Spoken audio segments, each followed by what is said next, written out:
সবাইকে স্বাগত জানাই অভিবাসীর আদালত অনুষ্ঠানে। সাথে আছে রেদওয়ান আহমেদ। অভিবাসন প্রত্যাশী মানুষকে সচেতন করতে এই অনুষ্ঠান প্রতি মাসের দ্বিতীয় ও চতুর্থ শনিবার। এই সময়টিতে বিরতিহীন আলোচনায় আমাদের সাথে থাকেন অভিবাসন ইস্যুতে সমস্যাগ্রস্ত নাগরিক এবং একই সাথে তাদের সমাধান দিতে বিশেষজ্ঞরা। আমাদের সঙ্গে আছেন অভিবাসন বিশেষজ্ঞ ডক্টর নুরুল ইসলাম এবং টাঙ্গাইল জজ কোর্টের অ্যাডভোকেট হুমায়ুন কবির। এছাড়াও আমাদের সাথে স্টুডিওতে যুক্ত আছেন তিনজন ভুক্তভোগী। সিঙ্গাপুর ফেরত ভুক্তভোগী রিপন, আছেন রোমানিয়া যেতে না পারা ভুক্তভোগী সেলিম মিয়া এবং আছেন সিঙ্গাপুরে যেতে না পারা ভুক্তভোগী শফিকুল ইসলাম। দর্শক, সুযোগ রয়েছে ভুক্তভোগীদের সমস্যা বা প্রশ্ন শুনে বিশেষজ্ঞদের পরামর্শ জানার। সরাসরি টেলিফোন করে এসব বিড়ম্বনায় পড়েছেন এমন দর্শকও অংশ নিতে পারেন। সুযোগ থাকবে সরাসরি ফোন করার 09-666-777-311 অথবা 02-222-292381 নাম্বারে। এছাড়া অভিবাসন সংক্রান্ত যে কোনো তথ্য জানতে ডায়াল করতে পারেন 333 নম্বরে। অভিবাসীর আদালতে স্বাগত জানাচ্ছি আপনাদের সবাইকে। শুরুতেই আমি একটু ভুক্তভোগীদের কাছ থেকে তাদের সমস্যার কথা জেনে আসতে চাই, তারপর আপনাদের কাছে আলোচনায় ফিরবো। শুরুতেই চলে যেতে চাই মোহাম্মদ রিপন, আপনার কাছে একটু জানতে চাই। আপনি সিঙ্গাপুরে গিয়েছিলেন, আবার সিঙ্গাপুর থেকে ফেরত এসেছিলেন, আপনার ঘটনাটা আসলে কি? আসসালামু আলাইকুম, আমি মোহাম্মদ রিপন বলছি। আমাদের পাশের গ্রামের স্থানীয় সাব এজেন্ট বলা হয়, সাব এজেন্ট মোহাম্মদ সেলিম, তার সাথে চুক্তি হয় 11,60,000 টাকার বিনিময়ে সে আমাকে সিঙ্গাপুর নিবে। আচ্ছা।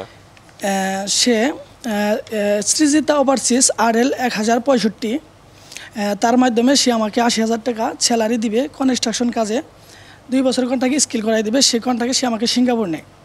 সিঙ্গাপুর নেওয়ার পর সে নিয়ম অনুযায়ী 3 দিন কোয়ারেন্টাইনে ওইখানে মেডিকেল করানো হয়। মেডিকেল করানোর শেষে আমাকে 2 সপ্তাহ বসিয়ে রেখে বাসায় কোনো কাজ না দিয়ে আমাকে বলা হয় আবার মেডিকেল করতে হবে। কেন করতে হবে সেটা না বলে বলতেছে মেডিকেল করতে হবে। মেডিকেল করতে গেলাম, মেডিকেল ফিট থাকা সত্ত্বেও সে আমাকে ফিঙ্গার নেয়, কিন্তু তারপরে কাজ চলমান থাকা অবস্থায় হঠাৎ করে বলে যে মেডিকেল করতে হবে। এভাবে 3 বার আমাকে মেডিকেল করায় ফিট থাকা সত্ত্বেও। তারপর হঠাৎ করে আমি কোনো কিছু না পেরে আমি সাব এজেন্ট মোহাম্মদ সেলিমের সাথে যোগাযোগ করি। সে বলে সমস্যা নাই, তোমার কোনো সমস্যা হবে না, তোমাকে পাঠাইলেও ছুটি পাঠাবে আর কি, এরকম একটা সান্ত্বনা দেয়। তারপর হঠাৎ করে আমাকে বসে ফোন দিয়ে বলে যে তুমি আসো, অফিসে আসো। তখন আমি অফিসে যাই, কোনো কথা না বলে সে আমাকে টিকিট দিয়ে বলে সকালবেলায় তোমার ফ্লাইট। তখন আমি কোনো ব্যবস্থা না করতে পেরে তখন তার সাথে যোগাযোগ করি সেলিমের সাথে। সে বলে যে আচ্ছা সমস্যা নেই, আসো তুমি, তোমাকে আমি টাকা ব্যাক দিয়ে দিব সব। তখন আমি তার কথায় বিশ্বাস রেখে আমি বাড়ি এসে পড়ি। তারপরে তার সাথে যোগাযোগ করার চেষ্টা করি, কিন্তু সে যোগাযোগ করে না আমার সাথে। আপনাকে মানে বলছে যে আপনার কি ধরনের সমস্যা? সে আমাকে বলছে যে তোমার ডায়াবেটিস আছে, কিন্তু ওখানে কোনো ডায়াবেটিস নেই, মেডিকেল ফিট। তারপরে আমি আসার পরের দিন বাংলাদেশে টেস্ট করে ওখানে সব ঠিক আছে, মেডিকেল ফিট আছে। আচ্ছা, আপনার টাকা তাহলে এখনো ফেরত দেন? এখনো সে টাকা ফেরত দেয় না আমাকে। আপনি তাহলে বাংলাদেশে কতবার ঘুরেছেন, চাচ্ছেন? 2 মাসের মতো আমি ঘুরছি, 2 মাস হয়ে গেছে। এখন পর্যন্ত টাকা দেয় নাই, কিন্তু সে এখন পলাতক আছে আর কি। পলাতক রয়েছে, ফোন দিলে ফোন ধরে না। আচ্ছা, নিশ্চয়ই আপনার বিষয় নিয়ে আসলে কথা বলতে চাই। আমি একটু টাঙ্গাইল জজ কোর্টের অ্যাডভোকেট হুমায়ুন কবির, আপনার কাছে একটু আইনি বিষয়টি জানতে চাইবো, তারপর ডক্টর নুরুল ইসলামের কাছে জানবো। এখানে ভুক্তভোগী জনাব রিপন ভাইয়ের কাছে যে ওনার যে পার্সোনাল যে অভিজ্ঞতার কথা শুনলাম, সেখানে আসলে আইনের সুস্পষ্ট এবং সুনির্দিষ্ট লঙ্ঘন। সেই লঙ্ঘনটা হচ্ছে 31-এর ক, খ এবং ঘ ধারা। অর্থাৎ যদি কোনো ব্যক্তি প্রতারণামূলকভাবে অধিক বেতন, ভাতা এবং সুবিধার মিথ্যা আশ্বাস প্রদান করে যদি কাউকে অভিবাসন করায় অথবা অভিবাসনের নিমিত্তে যদি চুক্তিবদ্ধ হয় এবং পরবর্তীতে অন্য কোনোভাবে যদি প্রতারণা করে, তাহলে পরে কিন্তু আসলে 31 ধারার অপরাধটা সংগঠিত হয়, যেটার পানিশমেন্ট হলো 5 বছরের সশ্রম কারাদণ্ড। আর এটা 2023 সালের যে সংশোধনীটা করা হয়েছে সেখানে আছে যে এটা নন বেলেবল সেকশন। আচ্ছা, তো আসলে এই আইনেরই আবার 27 ধারায় যেটা আছে যে অভিবাসন, অভিবাসী কর্মী অথবা অভিবাসনের নামে যদি কোনো প্রতারণার শিকার হয়, তাহলে প্রত্যেক ব্যক্তির কিন্তু যুক্তিসঙ্গত আইনগত প্রতিকার পাওয়ার সুযোগ আছে। সেক্ষেত্রে আমি মনে করি যে রিপন ভাইয়ের সে সুযোগটা আছে। তারপরেও আমি আসলে একজন আইনজীবী হিসাবে পেশাগত দৃষ্টিকোণ থেকে যে কথাটা বলবো, সব কিছুই একেবারে আমরা আইন এবং আদালতে নিয়ে যাব এটা প্রথমে তা না। এই আইনেরই কিন্তু আসলে আছে যে সরকারের কাছেও কিন্তু সে অভিযোগটা উত্থাপন করতে পারে, এই আইনেরই 41 এবং 43 ধারা।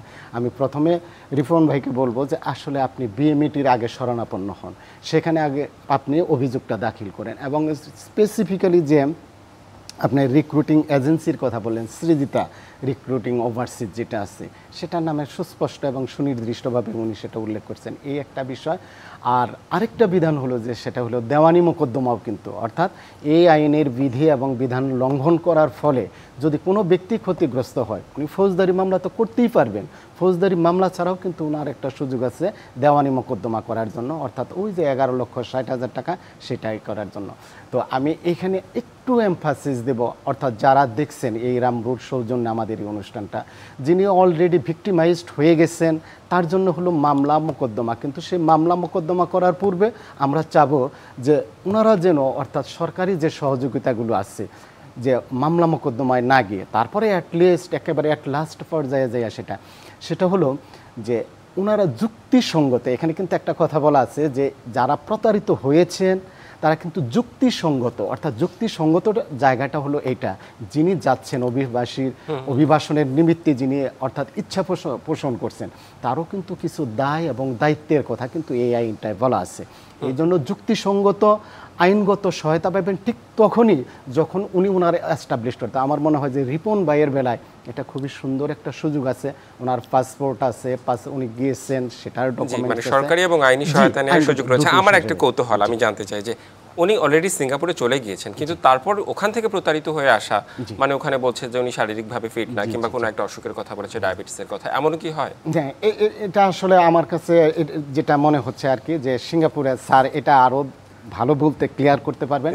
এই আইনটা, হ্যাঁ, এই আইনটা প্রথমে ছিল যেটা যে সিঙ্গাপুরে যাওয়ার পূর্বে এখান থেকে মেডিকেল টেস্টটা করানো, কিন্তু ওইখানে যাওয়া পরে টেস্ট করানো। আর ওনার যে ঘটনাটা শুনলাম, এখানে আমার মনে হয় ওনাদের ভিতরে একটা ব্যাড ইন্টেনশন আছে, যেখানে ডাক্তার বলতেছে যে সে ফিট, ইভেন তার বসের সাথে কথা বলছে, তারা বলছে যে তারা ফিট। ডক্টর নুরুল ইসলাম, আপনার কাছে একটু এই বিষয়ে জানতে চাই যে আসলেই তো দেশেই তো মেডিকেল টেস্ট করে যাওয়ার কথা, ওখানে গিয়ে মেডিকেল টেস্ট করার পর তাকে বলছে যে সে ফিট না, আবার তাকে দেশে পাঠিয়ে দিল, এটা কেন?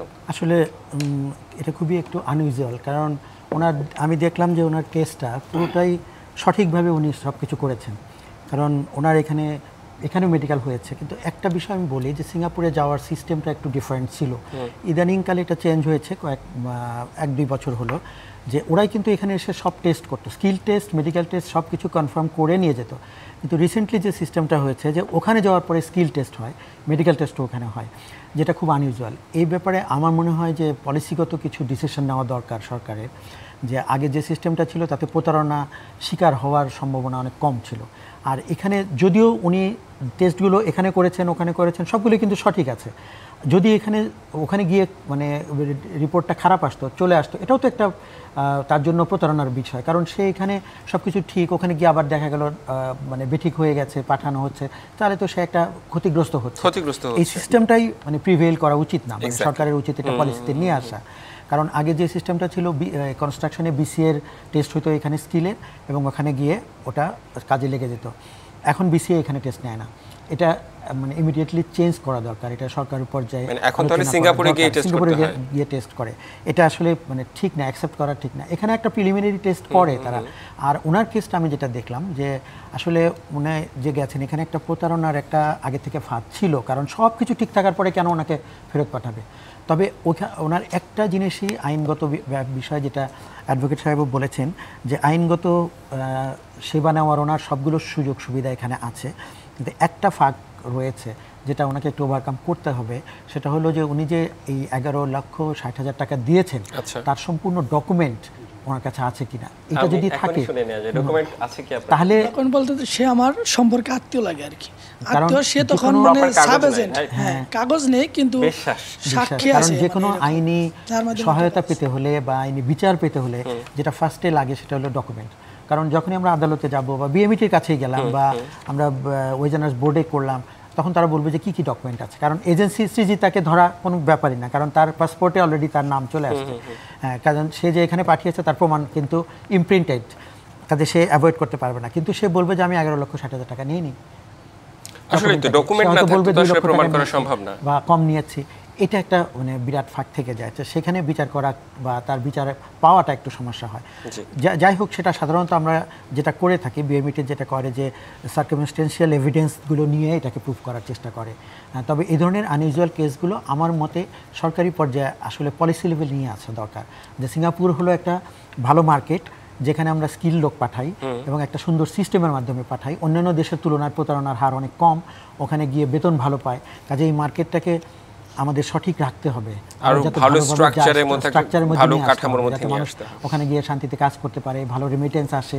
সেই জিনিসটা এস্টাবলিশ করার জন্য গভর্নমেন্টের একটা স্পেশাল এমফেসিস দেওয়া দরকার। জি, আরো দুজন ভুক্তভোগী আমাদের সাথে রয়েছেন, আমরা একটু তাদের সঙ্গে কথা বলতে চাই। একজন হচ্ছে রোমানিয়া যেতে না পারা একজন ভুক্তভোগী, আর একজন সিঙ্গাপুরে যেতে না পারা একজন ভুক্তভোগী।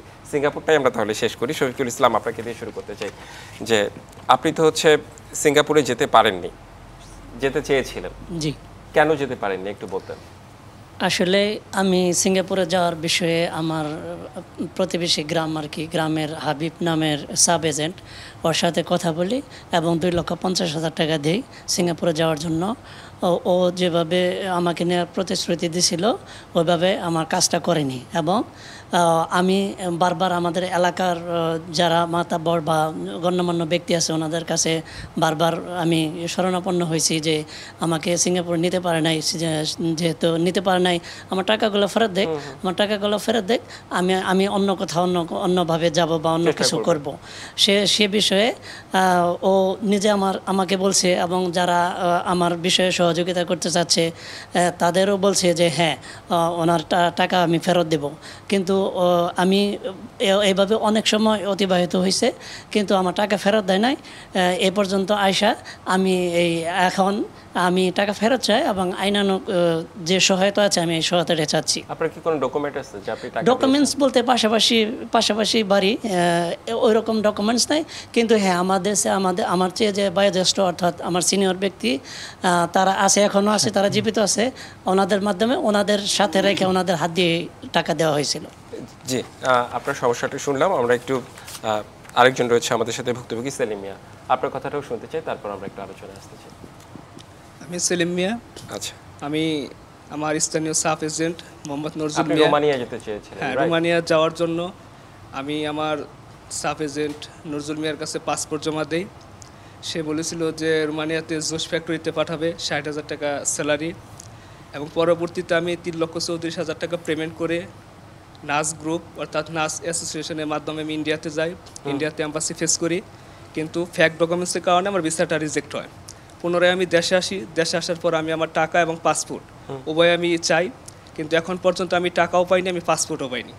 আচ্ছা, আপনি এই যে বলছেন যে ফেক ডকুমেন্টস, মিথ্যা কাগজপত্র, এটা কি আসলে মিথ্যা কাগজপত্র নাকি কোনোভাবে হচ্ছে আপনাকে যেভাবে রেডি করে দিয়েছে আপনি সেভাবেই এগুলো উপস্থাপন করেছেন? আমাকে অফিস থেকে ওনারা যে কাগজপাতি দিছে সেটা নিয়ে আমি এম্বাসি ফেস করছি, এবং আমি যে রিজেক্ট হয়েছে ভিসাটা, ওই রিজেক্ট লেটারে এইগুলা উল্লেখ আছে। এটা উল্লেখ ছিল যে হচ্ছে ফেক ডকুমেন্টসের কারণে ভিসা রিজেক্ট হয়েছে। আচ্ছা, তারপর একটু বলতেন যে টাকা পয়সার বিষয়টা। টাকা পয়সার বিষয়ে আমি ওনাকে কয়েকবার বলছি যে আমার টাকা এবং পাসপোর্ট দিয়ে দেন, আমি তো 3,34,000 টাকা পাই। তো ওনারা পাসপোর্ট এবং টাকা দুটো একটাও দেয়নি আমাকে। দীর্ঘদিন ধরে আমাকে বলছে যে দেবে। মানে কারণ কি দেখাচ্ছে যে পাসপোর্টও কেন ফেরত দিবে না, কি বলছে তারা? তো ওনারা কোনো কারণ বলতে কিছু দেখায় না, ওনারা খালি এটুকুই মানে বলে যে দিব। এই দিব বলতে প্রায় 3 বছর হয়ে আসলো। 3 বছর হয়ে গেল? হ্যাঁ, আমি 2022 আগস্টের 4 তারিখে আমি পাসপোর্ট জমা দিছি। আচ্ছা, অনেক দিন হয়ে গেল। জি, নিশ্চয়ই আপনাদের কথা শুনলাম। আমরা একটু আপনাদের বিষয়ে আলোচনা করতে চাই। আমি একটু হুমায়ুন কবির আপনার কাছে আসতে চাই। প্রথম জন যিনি আমাদের ছিলেন তিনি হচ্ছে শফিকুল ইসলাম। একটা বিষয় লক্ষ্য করা যাচ্ছে যে ডকুমেন্ট ছাড়াই এই যে টাকা পয়সা লেনদেন খুব সহজভাবে আসলে আত্মীয় হয়, ঠকবে না, এভাবে দেয়া, মানে এটা তো আসলে খুব লজিক্যাল না। কেউ যদি দিয়েও থাকে তাহলে এটার মানে আইনিভাবে সে কি ব্যবস্থা নিতে পারে ডকুমেন্ট না থাকলেও? প্রথমে আমি আসলে একটু বিনীতভাবে যারা যেতে ইচ্ছুক অর্থাৎ অভিবাসী কর্মী হতে ইচ্ছুক তাদের উদ্দেশ্যে যে কথাটা বলবো, আজকে যারা ভুক্তভোগী তাদের কথা শুনে আপনার একটু সাবধান হবেন কাইন্ডলি। অর্থাৎ যখনই আপনি কোনো লেনদেন করবেন, ট্রানজ্যাকশন করবেন, অবশ্যই যেন ডকুমেন্টস থাকে। আর বর্তমানের যে প্রযুক্তির যুগ, একটা ডকুমেন্টস তৈরি করা খুব একটা কঠিন ব্যাপার না। খুব কঠিন আর না। আমাদের যে সাক্ষ্য আইনের খুব বড় বিশাল ধরনের একটা অ্যামেন্ডমেন্ট আসছে, অর্থাৎ ডকুমেন্টস শুধুমাত্র আমরা তো মনে করি যে হয়তো কাগজপত্র, দলিল, দস্তাবেজ, এখন কিন্তু এটা না। অর্থাৎ আপনি প্রযুক্তিগত যে কোনো ধরনের প্রমাণাদি আপনি বিজ্ঞ আদালত উপস্থাপন করলে বিজ্ঞ আদালত সেটা নিঃসন্দেহে সেটা গ্রহণ করবে। এটা হলো যারা যাবেন। আর শফিকুল ভাই যে কাজটা করছেন, এখন আমি একটু আপনাকে রিকোয়েস্ট করব, সেটা হলো যে আপনি যত দ্রুত পারেন, আমি বলবো না যে একেবারে মামলা বা মোকদ্দমা প্রথমেই, এটা আমি বলবো না, আপনি একটা লিগ্যাল নোটিশ প্রেরণ করেন। সেই লিগ্যাল নোটিশের পর আপনি একটু গ্রামিকভাবে আপনি বসছেন, অর্থাৎ আপনি আস্তে আস্তে ডকুমেন্টসগুলো তৈরি করেন। এই যে উনি যে বলবেন যে ভাই তোমার টাকাটা দিচ্ছি অথবা দিব এতদিন পরে, এটাও কিন্তু ওয়ান কাইন্ড অফ ডকুমেন্টস। আর হয় কি, যখন একটা মামলা মোকদ্দমায় আপনি চলে যাবেন, একটু ইন্টারাপ্ট করতে চাই, এই যে লিগ্যাল নোটিশ আপনি বলছেন, এটা কিন্তু সাধারণ মানুষের অনেকেই জানে না। তারা হয়তো কিভাবে কি করবে, কিভাবে কোন প্রক্রিয়ায় এগোবে। লিগ্যাল নোটিশটা হলো এটাই যে অর্থাৎ আপনার অভিযোগটার একটা বর্ণনা দিবেন, আপনি বর্ণনা দিয়ে তাকে একটা ডিফেন্স নেওয়ার জন্য, অর্থাৎ আমি আপনাকে এতদিনের ভিতরে এই টাকাটা পরিশোধ করার জন্য বলছি, আপনি যদি সেটা না পরিশোধ করেন তাহলে কিন্তু আমি, এটা কি লয়ারের মাধ্যমে না থানা? এটা লিগ্যাল নোটিশটা অবশ্যই লয়ারের মাধ্যমে। right. তারপর আপনি শুরু করেন যে এলাকায় আপনি বসতে পারেন, অথবা আদার্স যা ডকুমেন্টসগুলো, এই যে কথাগুলো বলতেছেন সেটাও তো আপনি একটু রেকর্ডিংটা সেটাকে আপনি করে রাখতে পারেন। এইভাবে আস্তে আস্তে যদি আপনি ডকুমেন্টসগুলো তৈরি করেন, সেটা একটা ভালো। আর আপনার ব্যাপারে যে ঘটনাটা ঘটে গেছে, সেটা আমি বলবো মামলা মোকদ্দমা করতে গেলে সেটা হলো আসলে এটা ওয়ান কাইন্ড অফ একটা চিট হয়েছে প্রতারণার জন্য। অর্থাৎ যদি কোনো ব্যক্তি অপর কোনো ব্যক্তিকে অর্থাৎ বিদেশে প্রেরণের অভিবাসন করার মিথ্যা আশ্বাস প্রদান করে যদি কোনো টাকা গ্রহণ করে, অথবা মূল্যবান দ্রব্য গ্রহণ করে, অথবা চুক্তি গ্রহণের নিমিত্তে তাকে প্রলুব্ধ করে, তাহলে এটা। আর আমি সেলিম ভাইয়ের ব্যাপারে যেটা বলবো, ওনার আরেকটা অফেন্স বেশি ক্রিয়েটেড হয়ে গেছে। অর্থাৎ কোনো ব্যক্তি কিন্তু যুক্তিসঙ্গত কারণ ব্যতীত অভিবাসী কর্মীর তার যে পাসপোর্ট আছে, তার ভিসা অথবা অভিবাসন সংক্রান্ত কোনো কাগজপত্র যুক্তিসঙ্গত কারণ ব্যতীত আটকে রাখতে পারে না। তো আমার মনে হয় যে সেলিম ভাই একটা কাজ করতে পারেন, সেটা হলো যে আমাদের ফৌজদারি কার্যবিধির 98 ধারার একটা বিধান আছে, কেউ কোনো কিছু, আর এটাও আপনার বিষয়ে অনেক দিন হয়ে গেল কিন্তু পাসপোর্ট এখন এই পর্যন্ত কথাটাই আমি দেখেন, টাকা তো পানি। আইন এবং আদালতের ক্ষেত্রে সময়টা কিন্তু বিশাল একটা ব্যাপার। যদিও আমাদের প্রত্যেকেরই জীবনে সময় কিন্তু বিশাল একটা ফ্যাক্টর। এই আমরা যেটাকে বলি লিমিটেশন বা তামাদিটা কিন্তু আপনি 3টা বছর আপনি এত কত হাজার টাকা দিচ্ছেন, 3,34,000 টাকা। তো আপনার তো খুব দ্রুত একটা আইনগত একটা ডিসিশন নেওয়া উচিত ছিল। তারপরেও আমি বলি যে যেহেতু ওনার অপরাধটা হলো 31-এর ক আর খ ধারার অপরাধ, তো প্রথমে আপনি একটু চেষ্টা করেন যে আউট অফ কোর্ট ব্যাপারটা কম্প্রোমাইজে আসা যায় কিনা, অথবা আপনার লিগ্যাল একটা নোটিশ প্রেরণ করলেন, এলাকায় বসলেন, যদি না হয় আর যা হবার হয়ে গেছে যত সম্ভব দ্রুত আপনি এই স্টেপগুলো নেবেন। তামাদি যদি হয়ে যায়, এখানে কিন্তু স্বাভাবিকভাবেই বিজ্ঞ আদালত কিন্তু একটা প্রশ্ন উত্থাপন করবে যে আপনি এতদিন পরে আসলেন কেন। এটা কিন্তু আপনি একটা স্যাটিসফ্যাক্টরি এক্সপ্লেনেশন যদি না দিতে পারেন, তখন কিন্তু হেরে যাওয়ার সম্ভাবনাটা সবচেয়ে বেশি। জি, আইনি বিষয়গুলো আরও নিশ্চয়ই আমরা শুনবো। ডক্টর নুরুল ইসলাম, আপনার কাছে একটু জানতে চাই, এই যে দুজন ভুক্তভোগী, একজন হচ্ছে রোমানিয়া যেতে পারলেন না, একজন সিঙ্গাপুর যেতে পারলেন না, আপনার কি মনে হয় যে এই যে না যেতে পারা, এই যে প্রতারণার শিকার, আরও কিভাবে সচেতন হওয়া যায়? আমার মনে হয় এখানে দুটো ব্যাপার আছে। একটা হলো ওনাদের মানে সচেতনতার একটু অভাব, যে আসলে রোমানিয়া কিভাবে যেতে হয়, সিঙ্গাপুর কিভাবে যেতে হয়, তার কতগুলো সিস্টেম আছে। এই সিস্টেম সম্পর্কে তো আমরা অনেকেই জানি না, জানার কথাও না, কারণ সাধারণ মানুষ এত কিছু কিভাবে জানবে, তার কাছে এই ইনফরমেশনগুলো তো অ্যাভেলেবল না।